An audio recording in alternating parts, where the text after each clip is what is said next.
প্রতিটা ক্যারেক্টারের এমন একটা মোমেন্ট আছে যখন তারা সব থেকে বেশি অরা ফার্ম করেছিল, স্টার্টিং উইথ মাদ্রা। অ্যান্ড তার সব থেকে অরা মুভমেন্ট ছিল যখন সে জাম্প করে নিচে আসে আর সোজা 1 ভার্সেস ইন্টায়ার শিনোবি অ্যালায়েন্স করে। এরপর আসে নারুটোর পেন অ্যাটাকের এন্ট্রি, যেটা পুরো অ্যানিমে ইউনিভার্সের বেস্ট এন্ট্রির মধ্যে একটা।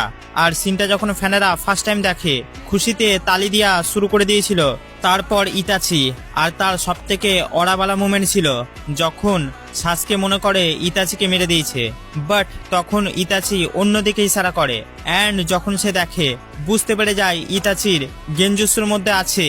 এরপর মিনাটোর সব থেকে অরা ফার্মিং মুভমেন্ট ছিল যখন সে টেন্টেলের অ্যাটাককে টেলিপোর্ট করে দেয়। অ্যান্ড তখন সবাই ভেবে পাচ্ছিল না এটা কিভাবে হলো, বাট সাডেনলি মিনাটো নিজের ব্যাটেস্ট এন্ট্রি নিয়ে বলে am I too late. And পেনের অরা ফার্মিং মুভমেন্ট তো সবার মনে আছে, যখন সে বলে অল মাইটি পুশ অ্যান্ড ভিলেজের মেরে দেয়। কুরামার সব থেকে অরা ফার্মিং মুভমেন্ট পোর্টোতে আছে, যখন একটা বাচ্চা নাওটোর ওপর অ্যাটাক করতে যায় তখন সাডেনলি কুরামার প্রেজেন্স ফিল হয়। এই সিনটাই আমি 100% শিওর ওই বাচ্চাটা প্যান্টে মুতে দিয়েছিল। এবার তুমি আমাকে কিছু ক্যারেক্টারের অরা মুভমেন্ট কমেন্টে বলো, আর যাওয়ার আগে সাবস্ক্রাইব করে দিও।